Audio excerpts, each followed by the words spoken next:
imagine things. You imagine really bad things happening to you sometimes. But honestly, I never, ever imagined something like that. It was just hit after hit after hit.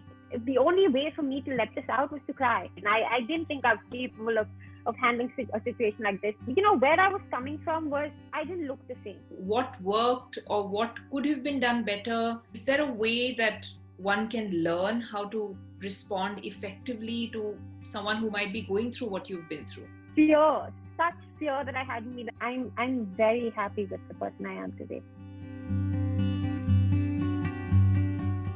Hi everyone, welcome back to the Yellow Door podcast, where we gain new perspectives, challenge existing beliefs, and learn life hacks from others so we can unlock growth at the point of life we are at. I am Sonam Mahajan, a mindfulness teacher and life coach, and your partner in personal transformation. Today I'm in conversation with someone whose journey for me has been extraordinarily inspiring.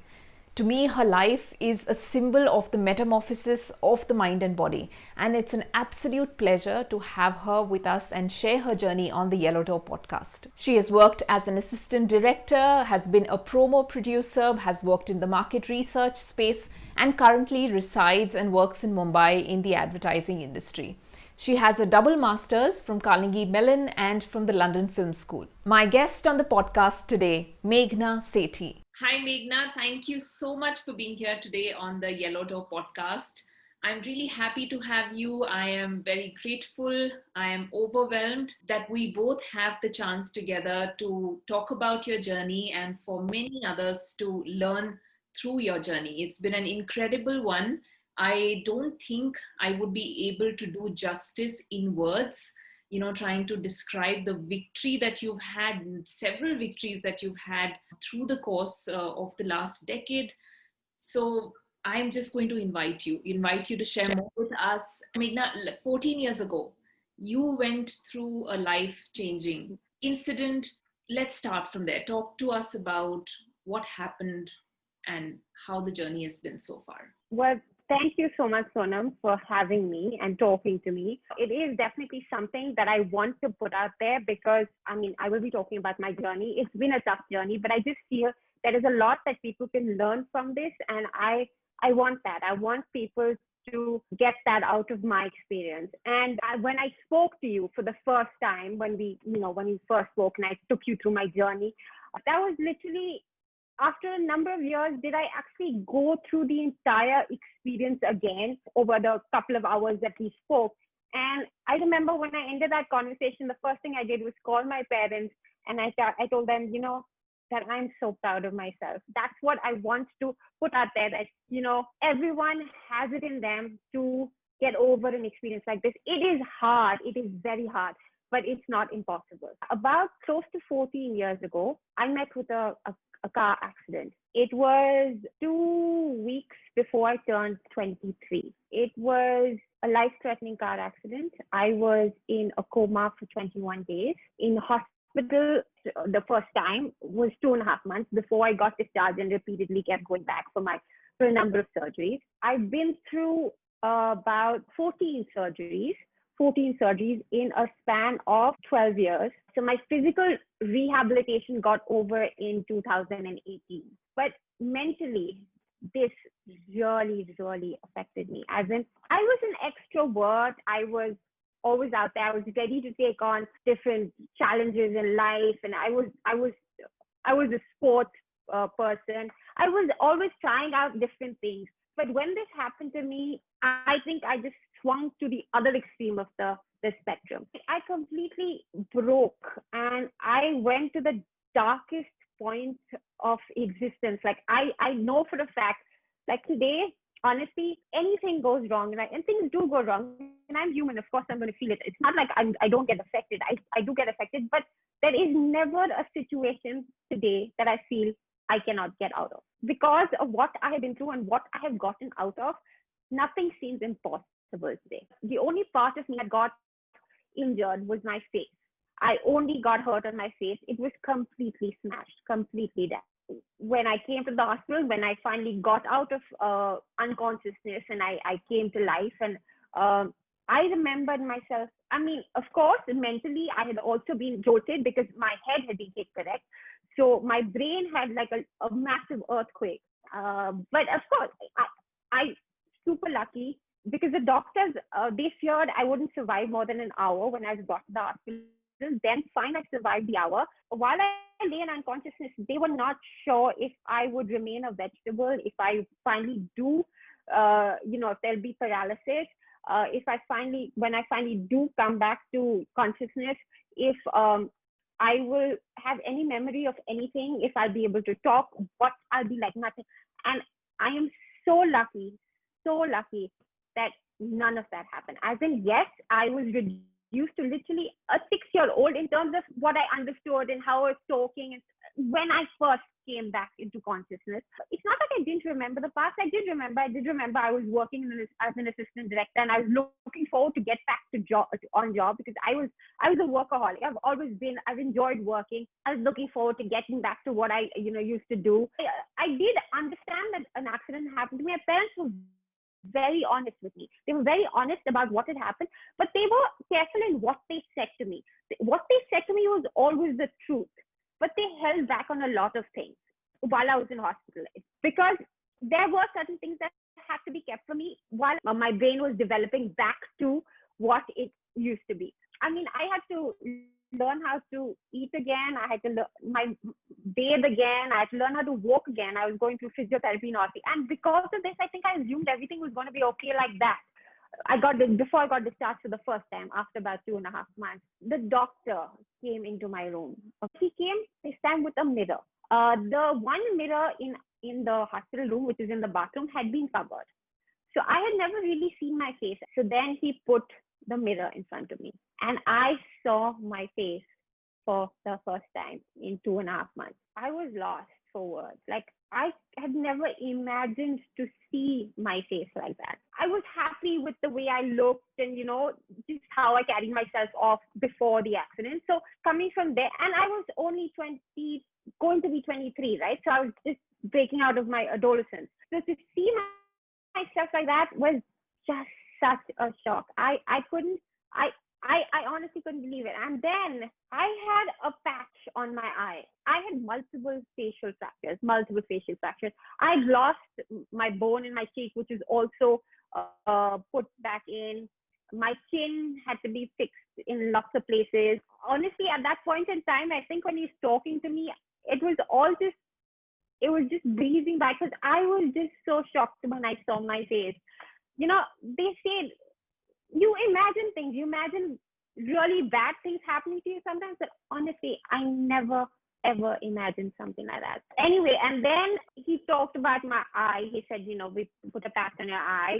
He said, let me show you something to that effect. And then he took my eye patch off. And that's when I realized from that day onwards, I was just going to have monocular vision. I didn't have eyesight in one eye because I had lost an eye. It was just hit after hit after hit. I remember my parents were there. They wanted the doctor to tell me this. So, because they just felt it would be better coming from him because he knows all the details.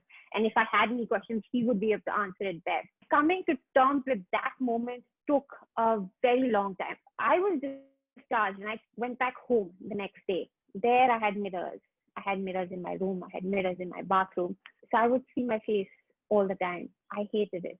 I hated seeing my face. Physically, I was getting a hold of myself, but mentally, it hit me then. That's the moment it really, really hit me. I became very reclusive. I built a wall around me.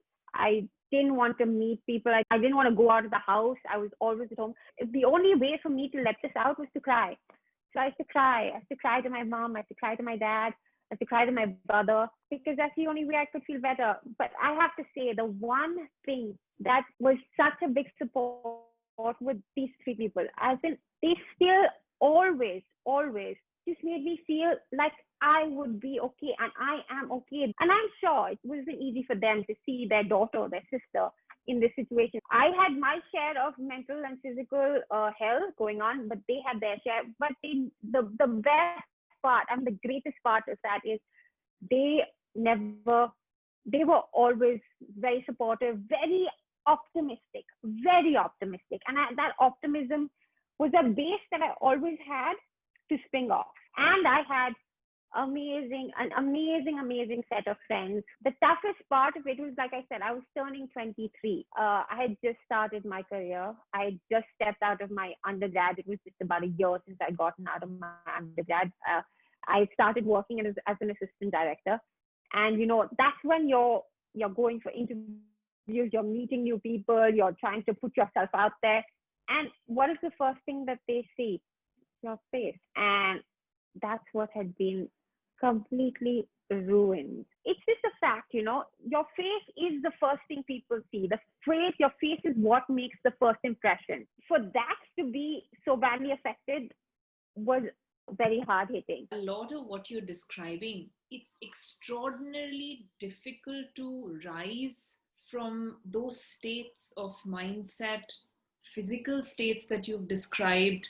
I'd love to understand how you did that and made that possible. And it's so beautiful how you described your family supporting you, providing that safety net, providing that safe space for you to be able to come out of this. And I think people who are so close to you dearly love you. There is no escaping the fact that they would have felt deeply about several things. But to be able to manage that and with wisdom, be able to show up for you, for what you needed in that moment, I think it's incredibly beautiful to hear that. And I think that's what families stand for. And you described it beautifully. Thank you for sharing that. I've always been the person who looks out for challenges. Okay, challenges kind of drive me. They are what make me find another ability in me, another capability, another thing I can do. When I'm challenged, I push myself. Of course, this was a challenge to another level, and because of that, I think I did get scared. Of course, when I first saw the situation and understood the situation, I did get very scared. And I didn't think I was capable of handling a situation like this. And so that drive that I've always had in me in school, and every other time, I think I kind of buried that under all these emotions. But because of all this amazing support that I got, I managed to pull it out, and I then let it develop and take over my life. Oh, beautiful. So share a little bit, if you can, about your part of the journey. It's evident that you had the right environment to let you to bring out the best from you, tap into it, even despite what you were going through. So what was it like, Meghna? You have turned around your life literally within 3 years from the time of the accident. You were at an Ivy League school within 3 years. So I would love for us to learn from how you made that possible from a mindset perspective. What were you thinking? What were the internal resources that you really tapped on? Like you said, at school, you were a certain way, you were driven, you sought out challenges actively. How did you bring all of those elements into this critical time that you went through and tapped into these resources? I'd love to hear about that. It was a journey. When, of course, it began and when I finally came home, I had lost all hope in myself. I was underconfident. I didn't feel I was capable of anything. And I just didn't find the drive to want to do anything. After the first couple of months, I did go into counseling. The parents realized they were always there to talk to me. But they just felt, getting another person's feedback, understanding and of the situation would help me. And it definitely did help me. I went through about 6 months of rehabilitation. Where I was coming from was I didn't look the same. And I didn't look the same. I know that. And there were situations that were kind of amplifying that feeling, because I remember after a few months, my dad and mom said, let's go to the mall. Okay, let's get out of the house. Let's go to the mall. Let's have a coffee, a barista, something. Let's do something. It was a weekend. My dad was home, not at work. My mom, of course, gave up her job when this happened to me, and I needed someone by my side. So she was always there for me. We decided to go to the mall. So we entered the mall. We were walking towards barista, but I had so many eyes turned towards me. So I got very conscious, and I was looking. I grabbed my father's hand, And I just kept looking down and walking. He didn't realize, but after a point, he did realize, and he said, Meghna, why are you looking down? Look up. That's the day he said the loveliest thing. He said, even before the accident, everyone used to look at you. Don't think of it differently. So, it was these kind of moments that they were always so positive about it. At 23, you don't want to have so many scars on your face, have like a disfigured face, whether it was your lips or your eye or your just your cheek, everything. You didn't want that at that age. It's so hard. So that's what was a big fight for me, to actually tell myself to accept it. Because at that age, accepting something like that is very, very hard. So I went through counseling, and during that time, we had discussions about, now my next step, because putting my life back together. So I realized that I need to now figure out a master's. My surgeries were happening, and they were going to carry on. I couldn't have my life stall. I was like, if I wait for all this to get over, I'm going to be very delayed. As it is, I'm getting pushed back on my career timeline because of what has happened to me. I can't delay. I shouldn't delay it any further. And Meghna, you need to put yourself together. When you have the opportunity to, don't lose it. That's when I started studying for my GMAT, because I found a master's program that I wanted to do that required GMAT. I studied. I had to take it twice, which I did. I applied a number of colleges, and I got into my number one choice, which is Carnegie Mellon. I was still not physically completely, my physical rehabilitation was not done. Mentally, I was also still in a very weak state, but I needed to start putting my life back together, right? So I think the first 2 years was very, very hard. Mentally, I was just going through a lot of questions in my head about what the future will hold for me with respect to everything, whether it's a career, whether it's a relationship. I had so many questions going on in my head, and I couldn't find answers, and I couldn't see a light. My 3 years in the United States of America were key in getting me to accept and come to terms with the situation and free myself of that emotional burden that I had. Before I left in India, whether it was at the airport or at the mall, sometimes when I went to a shop. So even in these places, there were so many times when I would pull out something from a rack at a shop, and one of the shop salesmen or saleswoman would come up to me and say, "Kya hua?" They would point at my scars. Or at the airport, when you go through security check, the woman checking me would say like, "Kya hua? Idhar kya hua?" And you don't know these people. It's not something as if it was hurting me from inside, the fact that I'd gone through something like that. And to have people ask me was just adding to that pain, that hurt that I was going through. All my, even my batchmates in my course, or anyone else for that matter, no one, not a single person asked me. And it's not like I didn't look like I had met with an accident or had injuries, or, there was something that had gone wrong. You could definitely tell, but not a single person asked me until I brought it up and I said something about it. But everyone was just got to know me for who I am, got to know me. They were also nice to me. They were trying to involve me in so many things. I chose to stay away because of this impression that I had in my head.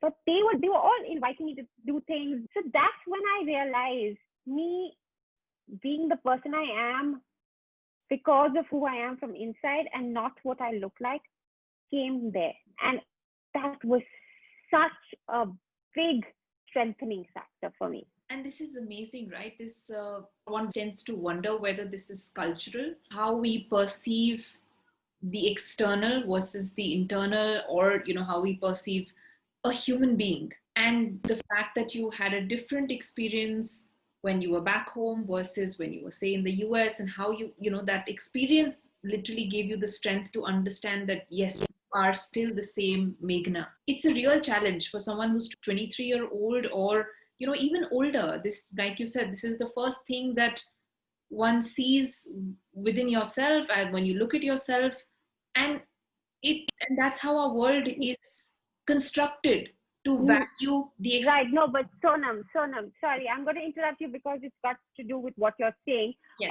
Forgive me for interrupting you, but it's just that, I feel it's stronger and more hard-hitting for a 23-year-old because you read about it. And this is another reason why I want to put this out there, that the superficial side of people or how they look, I'm not saying people should not carry themselves off a nice well or make an effort to look their best, but that's fine. But don't make that you. That's not all you. That's not only what you're about.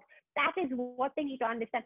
And which is why I feel when you're older, I think you're a little more mature. You've been through a lot more in life, so it wouldn't affect you as much as it would when you're younger, because you're still stepping into the world and experiencing a lot of new things. So it would hit them. It hits them at a younger age much more. So which is another thing that, I understood.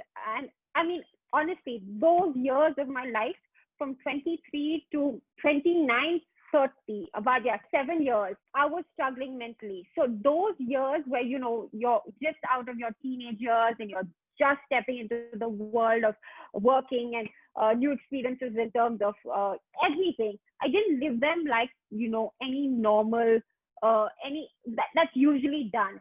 I lived it very differently. I didn't experience it like it's meant to be. It was different, but it taught me so much that experience would never have taught me.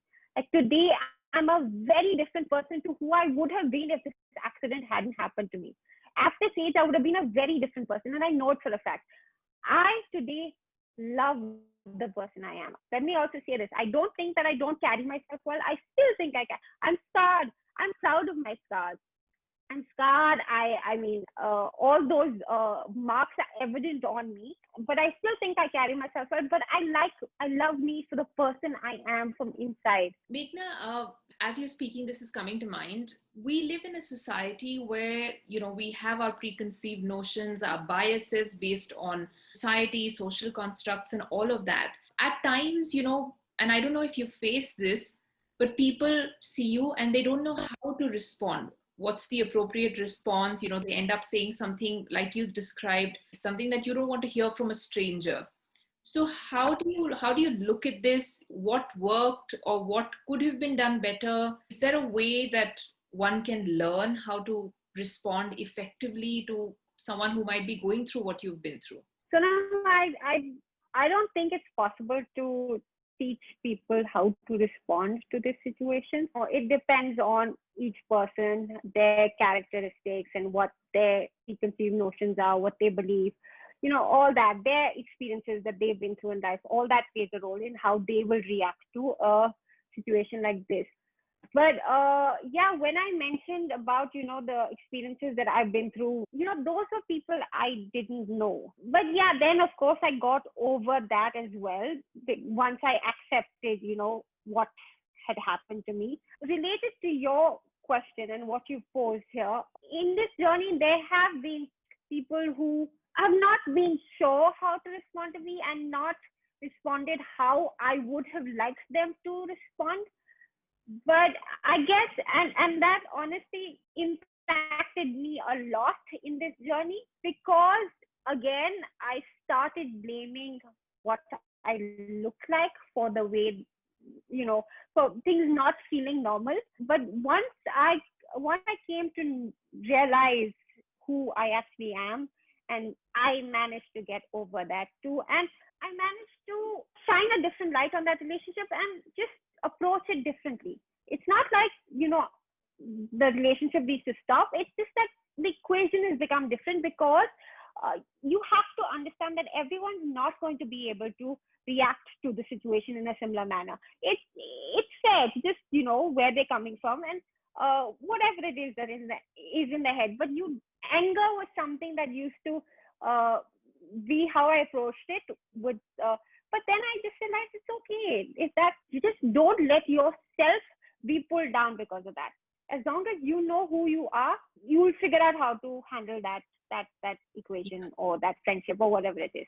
So Right. That's what happened. Is it then mostly coming down to how a person looks, and most of these biases are arising from that at a very basic level? Would you say that? To a certain extent, I guess so, Sonam, because they don't know me. they don't know the person I am. They're just looking at me and reacting, right? So it has to be on the basis of what I'm looking, the scar, or whatever they see. They don't know me, but I'm in my head, I'm like, if people want to react, it's fine. If you get to know me, I know the person I am. I'm a wonderful person. So it doesn't affect me anymore. Of course, it is a lot, but now I'm over it. I mean, the base, like, this drive to get over challenges, which is something that helped me during this time, or, always striving to do the best that I can in whatever I put my mind to, whether it's, at my job or running a marathon, going skiing, whatever it is, which is there from the past. But I learned a lot more during this time, which I'm very, very grateful for. Yeah. I just shine a positive light on this situation now that, it happened. So now look at it in a positive way. And honestly, today, Sonam, I look at everything positively. Like any situation that's tough, I will try and see what are the positives I can take out of it. I'm not saying I don't get stressed, I don't get hurt, I don't get upset. Of course I do. It's normal. I'm human. But I will also shine a positive light on everything. And this shift that happened, Meghna, for you in the US, wherein you started realizing that your self-worth is attached to who you are. Apart from the environment that supported you to build that self-worth, what else helped you? What were you thinking at the time? Because this is very difficult to do and you've done it. So just trying to get a peek into, how you thought about it. I think a lot of it comes from within, okay? When I came back to India, I clearly remember I came back from LA finally after 3 years. And I remember walking through the airport in Mumbai. I felt stronger. I felt more in control of the person I am. I could keep and I'm not saying people did not look in my direction. People still looked in I was still not done with my surgeries.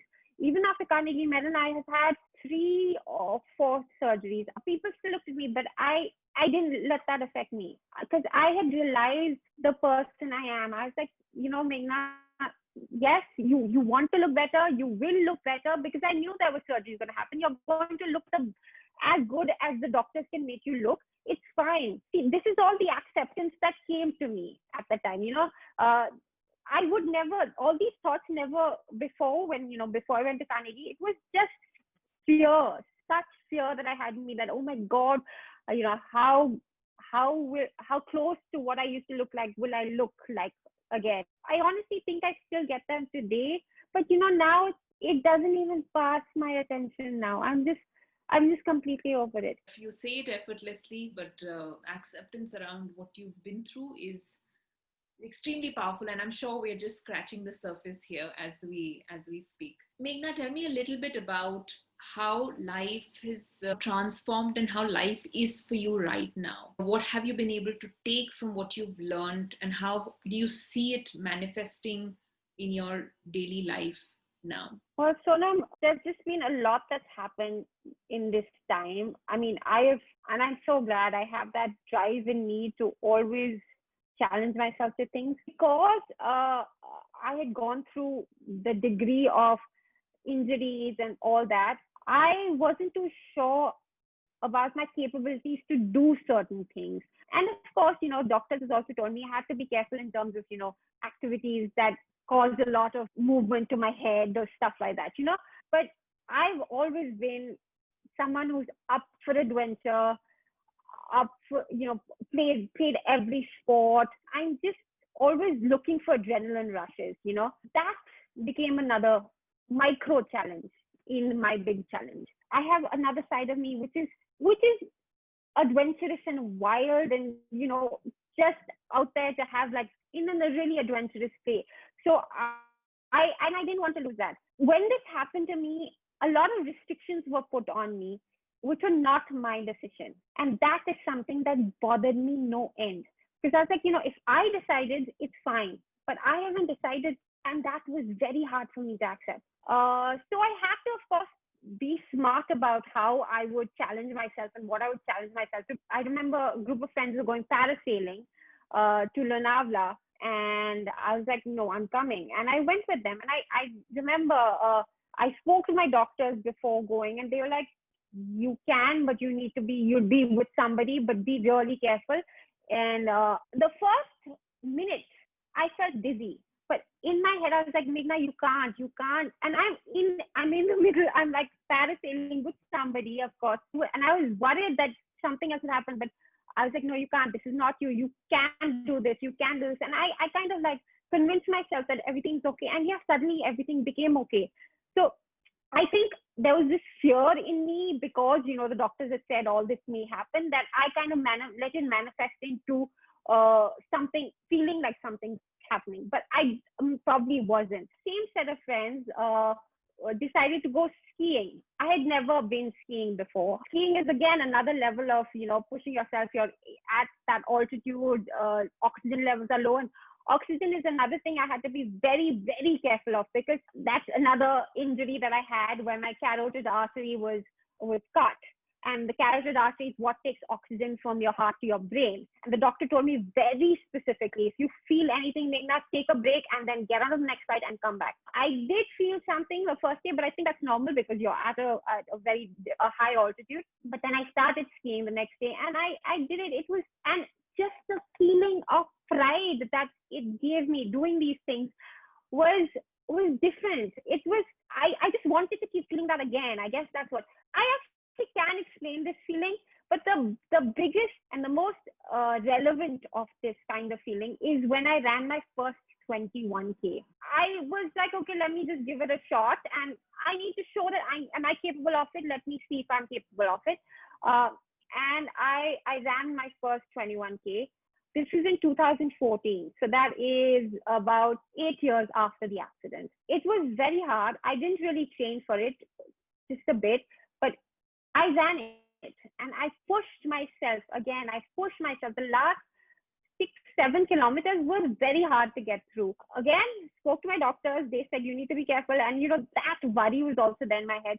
But I had to prove to myself that, no, Meghna, you're okay. You would take the precautions, which I was, but you are capable of doing this if you do it in the right way. But when I finished, Sonam, I can't even begin to tell you the happiness that I felt. It was a happiness that I think it doesn't even compare to a happiness I've experienced before the accident. And after having gone through all that I had been through, and the depression, the sadness, the stress, everything, to feel that kind of happiness was amazing. Like, I couldn't help, when you want to stop crying, but you're crying so much in happiness because you're so happy that this is happening. It was literally that feeling. I was just feeling so great, feeling that way again. I'd never felt that way. And then I'd been through that entire journey, which was such a struggle. So that feeling is something I am addicted to. The challenge side of me, the challenge drive that I have, kind of got accentuated, and I pushed myself to do more because I just felt I'd become less capable. So that's how it turned out. And one last thing is driving. When I moved to LA is a city that has cabs, but they're super expensive. So spending money on cabs every day to school and an internship, because I was interning there as well, and then working, would have been a lot of money. So I had to start driving. I took classes, and of course, I had to go and meet an eye doctor and get a certificate saying I can drive and everything's okay with my, because it's monocular vision. So they have this process, and I did all that, and I started driving. So being able to do something like that was another challenge that I was scared. In all these situations, I was scared, but I also told myself that no, you can do it, Meghna. You have to try. Which is why, and because I managed to do all these things, in fact, I'm driving in India too now. These kind of challenges that have made me realize that because I've overcome them, that nothing is impossible. And over and above that, I've realized the kind of person I am. So it's a combination. These nearly 14 years, but I'd say the entire journey was about 12 years with 12 years of physical rehab. And out of that, about 7 years were mental struggle, which came through. But that entire journey has made me the person I am today, and I'm very happy with the person I am today. So beautiful, Meghna. And I think as you've spoken, the drive that you have in overcoming challenges, working through life, challenging life in its very existence is something that comes across very strongly. And I think it's fantastic how you describe taking on small challenges and proving to yourself that you could make things happen for yourself while you were working towards, the bigger goals. That's something that's very powerful in its process, because you're earning that credibility with yourself. And I can only imagine that sense of true happiness that you feel when you've built that life for yourself, and you're drawing that inspiration, drawing that happiness from something that you have done and built for yourself, as opposed to it being handed out on a platter. And it's amazing that you feel fortunate for your experiences, Meghna. I would love for you to share with us any message for anyone who might be going through a similar journey. Is there anything that you'd like to share with them as they are in their healing process? I definitely like to. If anyone does go through anything like this, or nowadays you see, even if they don't go through something this harsh and intense, somehow the outward appearance of people takes so much priority in everybody's life. And I'm not saying you don't need to look good, you shouldn't look your best, you shouldn't take care of yourself. Of course you should. I do that even now. But don't make that your end all. That shouldn't be everything. You are way, way, way more than that. And that is something that everyone needs to understand. And believe me, when they understand that, they will find factors and elements and just certain things about themselves that'll just bring them another sense of happiness. Not the happiness that you get when you're looking great, which of course you do, but there's just another sense of happiness and pride that you will get when you look at yourself in another angle. Another thing, that any situation that is tough, just try. It's hard. Again, I'm not saying it's easy. I know I've been through this for a long time, but try and shine a positive light on that situation, because there's so much that you can get out of that situation that you never will even get a faint view of that if you're only looking at it negatively. That is definitely, these are two things that I definitely think people experiencing something like this should consider. Thank you for sharing that. And I'm sure this will inspire many people in their own journey in the manner that they are experiencing it. So thank you so much, Meghna. Lastly, if I could ask you one more question around how do you perceive and look at leading a meaningful life? What does an expression of that life look like for you? Leading a meaningful life for me, I think I'm doing that now. I am doing that now. All of my life now is very, very meaningful, because I've changed a lot in this time, a lot from the person I used to be. And I'm extremely happy with the person I am today. And I think that's what makes it so meaningful, because I know exactly who I am, what I stand for, what I want to do. Just knowing that makes it so much more meaningful. Beautifully summed up, Meghna. It's been such a pleasure talking to you. Just experiencing this conversation today has been something else for me. Thank you for allowing me this experience, and for everyone who's going to watch this as well. Thank you for being who you are, for choosing to take this journey in the manner that you did. It's been fantastic for you, and it's also going to be hugely inspiring. I'm sure already has been and will be for many people around you. Thank you so much, Sonam, for doing this. I mean, I think I mentioned to you just before we started this that, it's something that I've been wanting to do for a while, but I did get cold feet about 2 or 3 days ago. I was just a little unsure, a little confused, but I'm honestly so glad that I've done this, because it's definitely something I want to put out there. I want to be able to be a support in some way to people who are going through anything similar to what I went through. And also people who are just generally going through hard situations, to tell them that there's always a way out by shining a positive light. And so I'm really glad I've done this. And thank you so much for giving me this time. And I truly hope this does inspire people in a good way. Thank you all for watching, for listening. I hope our conversation today was a source of inspiration, courage, compassion, kindness, and also allowed us to take a step back and view life from a broader perspective. I'd love to hear from you, your thoughts, feedback, comments. If you'd like to see more such content out there, please do share with me. And if this channel is useful for you, do subscribe to the Yellow Door Talks YouTube channel. Stay well, take care, and I will see you next week.